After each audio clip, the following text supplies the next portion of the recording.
Hoje, dia 9 de dezembro, comemora-se o Dia do Fonoaudiólogo. Vem comigo, vamos discutir sobre essa profissão maravilhosa.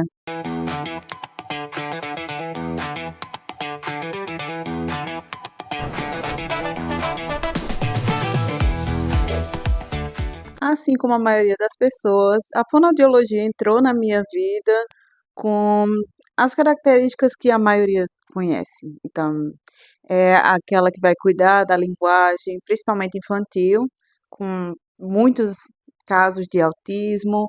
Então, a criança que tem síndrome de Down também vai precisar de uma intervenção fonoaudiológica. Ah, eu conheço um pouco da comunidade surda, então aquela pessoa que vai precisar de um implante coclear, um aparelho auditivo, todas essas questões audiológicas eu também conhecia, mas foi uma surpresa muito grande. A cada passo do curso, vou sendo surpreendida cada vez mais, então pode ser o seu caso. Eu me lembro que quando eu cogitei entrar em fonoaudiologia, foi através da minha mãe dizendo: Você já gosta de estudar linguagem, voz cantada também. Era uma das coisas que eu amava estudar por conta própria, por cantar na igreja. Não sabia tanto do fonoaudiólogo nessa parte de voz cantada. Eu conhecia mais de professores de canto, preparadores vocais, mas não tão específico do fonoaudiólogo.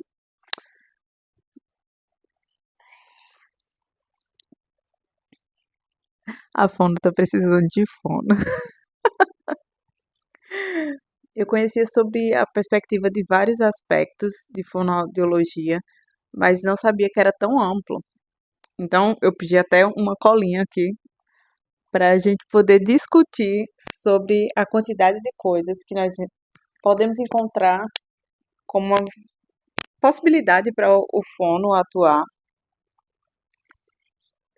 O mais conhecido, olha que legal que ficou o resumo. Então, a gente vê a questão audiológica sendo mais frequente, ah, de uma das atividades mais conhecidas, também a linguagem. E uma da que mais me surpreendeu, honestamente, e acabou se criando um vínculo maior, é com a parte adulta, da intervenção fonoaudiológica no adulto, principalmente linguagem, disfagia e motricidade orofacial. Eu não sabia que a gente atuava tão nessa parte, mas acaba sendo, meu Deus, como eu nunca associei. Acredito que precisa de mais divulgação e esse é meu papel aqui. Então, quando a gente vai ver em linguagem, a gente associa bastante ao autismo, mas também a transtornos de linguagem que podem ter sido agravados por um problema neurológico, um acidente vascular encefálico, por exemplo, o AVE, pode causar uma afasia, ahn, problemas também na parte de motricidade mesmo, uma paralisia facial. A gente acaba atuando nessa reabilitação, a voz também, quando a gente vê perfis vocais, como de um professor, um cantor, um ator, e tem uma demanda ali, uma queixa vocal, a gente também atua nessa parte de reabilitação. A gente atua na parte de disfagia. Gente, é sério, eu não fazia a menor ideia. E se você foi surpreendido, melhor dizendo, por isso, por favor, me avisa que eu não sou a única pessoa. Mas a disfagia é uma das áreas que tem ganhado meu coração. Honestamente, eu não sei se é porque eu vim de gastronomia. Talvez seja por isso, isso explica muita coisa, eu vou ver com o meu terapeuta. Mas comer é um ato tão maravilhoso, tão levado a sério por mim, que pode ser uma das áreas que no futuro eu possa me especializar, focar um pouco mais, mas isso aí a gente vai conversando mais em outros vídeos. A fonoaudiologia na área educacional, como a gente já é bem conhecido pela parte de linguagem, atuação de linguagem no geral com crianças, Então acaba sendo uma das áreas que não me surpreendeu, porque tem mais a ver. A gente pode atuar ali, não com foco clínico, mas mais com um foco institucional, ajudando a equipe, identificando se tem algumas questões fonoaudiológicas, seja ela na linguagem oral ou linguagem escrita. A gente pode ajudar essa equipe dessa escola a poder intervir corretamente naqueles alunos, orientar melhor, etc. O fono na saúde coletiva também eu achei uma perspectiva bem legal, mas é uma das áreas que de fato a gente não vê o fono atuando tanto na saúde coletiva, na saúde pública. A gente não tem tantos profissionais nessa área, então não é tão comum a gente ver. Outra área que eu amo de paixão é a fonoaudiologia na parte neurofuncional, no estímulo neurofuncional, nas intervenções e tal, porque é muito interessante essa parte neurológica associada a todos os desvios fonoaudiológicos que podem ocorrer disso, por exemplo, Parkinson, Alzheimer, esclerose múltipla, acidente vascular encefálico, como eu disse, todos esses desvios, esses problemas que podem ser acarretados, a gente pode atuar na reabilitação neurológica, no estímulo neurológico também, não necessariamente vai se ter um problema para a gente poder intervir. A gente pode também prevenir muitas coisas, orientar a prevenção, como a gente faz um trabalho mental para que evite de vários problemas neurológicos ocorrerem. Eu amo essa parte, então é outra para dar um check na minha lista de coisas que eu amo da fonoaudiologia e áreas que provavelmente eu vou atuar. A fonoaudiologia também na saúde ocupacional, a questão do trabalho, toda a base fonoaudiológica voltada para a ocupação do indivíduo. Então, é um indivíduo de call center, é um indivíduo que trabalha exposto a ruído. Esse período eu paguei fonoaudiologia ocupacional, graças a Deus, passei, estou tranquilinha. Mas é bem interessante ver a quantidade de problemas que podem ser desencadeados, não só por ruído, mas por questões químicas também podem acontecer. E o indivíduo ali na sua ocupação vai perdendo de forma tão silenciosa a sua qualidade auditiva. Então, é bem legal também essa área para quem gosta principalmente de audiologia, acaba que uma hora vai esbarrar com isso. Porque a ocupação do indivíduo também resume boa parte do que é a vida dele, do que pode trazer de problema audiológico. Então, quase todo audiologista vai passar por isso. Os fonos, no geral, a gente vai ver qual é o estilo de vida daquela pessoa, no que aquilo interfere. O fono na voz também, por exemplo. É um professor, muito provavelmente vai ter alguns agravos na voz por causa desse uso demasiado, pouca hidratação, tendo que se exceder na sua qualidade vocal para poder ser escutado ou para chamar a atenção. É a acústica da sala que não é legal. Então, são várias dessas coisas que podem intervir na saúde ocupacional do indivíduo e que nós podemos também ajudar na reabilitação dele ou em alguma intervenção de outra forma, mesmo não reabilitando em si, mas podemos intervir. A parte de gerontologia, eu amo, é muito legal ver no processo em que a pessoa vai envelhecendo, vai desenvolvendo algumas coisas que são naturais do próprio envelhecimento e outras que foram agravo, mas que a gente pode tentar ajudar, auxiliar naquela reabilitação do idoso, e é um escopo de uma população que vai aumentar muito. Já é estatístico isso, cada vez menos filhos, a população vai envelhecendo e como a gente vai lidar com essa população idosa.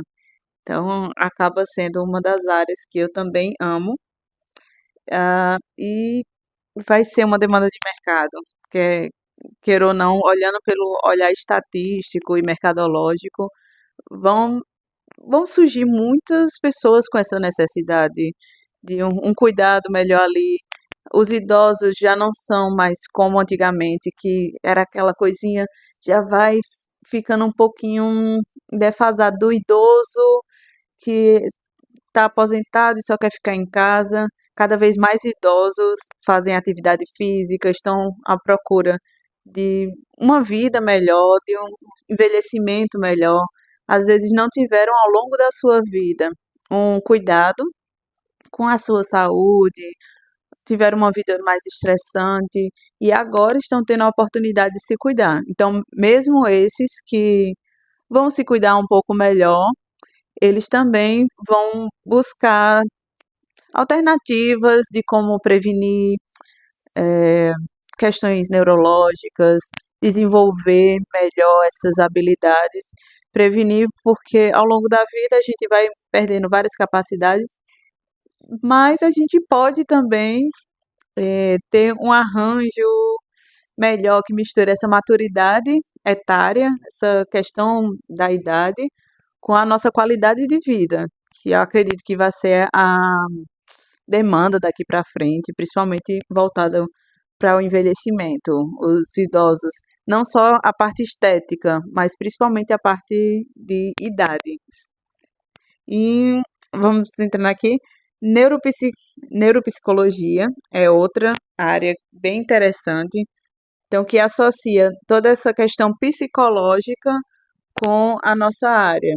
Então, uma voz que é muito tensa, as disfonias, que tem a ver com a parte psicológica, a pessoa que é muito tímida, fica nervosa para apresentar. Então, tem uma questão psicológica por trás de todo aquele distúrbio e a queixa que é falada, mas assim também como as, a qualidade das funções cognitivas em si, como atenção, memória, raciocínio, toda essa parte que impacta principalmente a linguagem. Então a gente vê não só a fono que vai estimular a linguagem mais afunilada, o fonema em si. É uma criança que troca o R vibrante pelo L. É só isso que a fono vai focar? Não, a gente precisa focar em outros aspectos que entra na parte neuropsicológica, como estímulo das funções executivas, por exemplo. Como eu falei, atenção, memória, são preconizados, são questões precursoras de uma linguagem bem executada. Então, a gente também atua nessa área. A área de fluência, essa é uma que não me surpreendeu, porque é bem associada à questão da gagueira. Então, aquela parte da fonoaudiologia que está bem ligada ao discurso, de como é executada a fala. A questão de fluência, próximo período estamos aí, certo? Falando sobre fluência, estudando sobre fluência. Vai agora entrar no quinto período, tem uma cadeira específica sobre isso, então eu posso falar mais próximo período. E eu acho bem legal, porque eu acho, vou estudar mais, mas eu acho que eu tenho taquifemia ou algum desse de fluência, porque desde criança eu tinha dificuldade de ser entendida. Não porque eu não sabia falar ou tivesse algum transtorno mais da área ah, dos fonemas, e sim, da execução dos fonemas, mas sim porque eu falava extremamente rápido, o que dificultava a compreensão. É uma mente muito agitada, então eu acho bem interessante, vai ser bem legal de trazer isso no próximo período. Conforme a gente for estudando, eu vou trazer para cá um vídeo com certeza de fluência, que é um assunto bem legal de se tratar. Um assunto, aliás, uma área da fonoaudiologia que me surpreendeu muito foi perícia fonoaudiológica. Eu não esperava isso, com certeza. Então, a gente atuar nas questões jurídicas como fonoaudiológico, como fonoaudiólogo. A questão de você ser um especialista naquela área, e poder ajudar nas questões judiciais, como a questão da gravação da voz, essa análise acústica da voz do falante, essa identificação, como avaliar a capacidade de comunicação e audição também para fins, por exemplo, de aposentadoria. Como eu disse, a gente pagou agora nesse quarto período audiologia ocupacional, então a gente viu essa questão também da perícia audiológica. Então, o fono ele pode atuar nessa área. E por fim, a 14ª área de fonoaudiologia é fonoaudiologia hospitalar. E é uma área que me surpreendeu e eu amo falar para os outros que o fono também atua no hospital, porque eu já percebi muitas pessoas que se surpreendem também com essa especialidade e é justificado, a gente não vê tantos fonos atuando em hospital, agora está crescendo mais, as pessoas estão se especializando também e acaba que, por exemplo, eu citei para um amigo meu que é engenheiro hospitalar, que atuou na pandemia e que não sabia que fono atuava no hospital. Então, você pensa em quantas pessoas poderiam ter esse benefício de ter um especialista na questão estomatognática, na questão da traqueostomia, na questão respiratória e em outras tantas que o fono pode atuar e não puderam ter esse benefício de um fono atuando nesse hospital desse meu amigo, porque tanto falta profissional para essa área, como, principalmente aqui na minha cidade de Campina Grande, como também não é tão divulgado. Então, basicamente, o resumo de todas essas áreas que eu posso falar é que a gente precisa falar, inclusive quanto estudantes mesmo, divulgar um pouco, explicar, ter um pouco mais de paciência para falar com as pessoas sobre a nossa área, o que nós temos de interesse. De repente, mais pessoas vão se interessando e vão preenchendo essas lacunas de mercado que é uma profissão muito bonita. A gente não vê só a questão mercadológica em si, mas a questão também de vidas que são salvas, que podem ter uma reabilitação melhor, de um mercado que está precisando de profissionais bons mesmo, uma especialização que vai além do que é só aquele diploma na parede. Precisa de uma humanidade, mão na massa mesmo, pessoas que se dedicam dia e noite a um estudo maravilhoso, complexo dessa área da fonoaudiologia. E nesse 9 de dezembro eu quero parabenizar todos os fonos e dizer que é uma área maravilhosa. Eu realmente estou gostando bastante dessa aventura, quase. Eu levo como uma aventura. Eu amo isso. Que vai surpreendendo cada vez mais a necessidade dessas pessoas e de quanto é legal a gente poder divulgar mais, trazendo esse conhecimento que vai salvando vidas, vai fazendo com que pessoas se desenvolvam melhor ao longo da sua jornada. É, a gente diz que a área de saúde é contraditória no momento em que a gente faz o máximo pelo paciente, o cliente, como você chamar, para que ele não precise da gente no futuro. Porque quando você toca numa vida humana, você está tocando não só aquela indivíduo, que já é grande coisa, mas você consegue atingir também muitos núcleos. Você está cuidando de uma criança, aquela alma humana, ela tem toda uma família, tem uma mãe, um pai, avós, tios. Pode ter uma infinidade de ligações que fazem aquela alma mais e mais especial. Então, quando você faz uma intervenção em um idoso que não está conseguindo falar, não está conseguindo se comunicar direito com sua família, e aí ele consegue finalmente ter algum meio de comunicação, seja por comunicação alternativa, ou de fato na reabilitação ele voltou pelo menos a uma linguagem mais, mais eficiente. Então você está restaurando laços, tem uma infinidade de beleza nessa profissão. Então eu quero parabenizar a todos os fonos. Eu tentei compactar aqui o máximo de áreas possíveis, mas depois eu posso destrinchar mais. Então eu quero desejar a vocês um ótimo 9 de dezembro e daqui em 2027, me formando, vou estar comemorando no outro ano com vocês. Não esqueça, curta, comente e compartilhe. Eu me esqueço sempre dessa parte.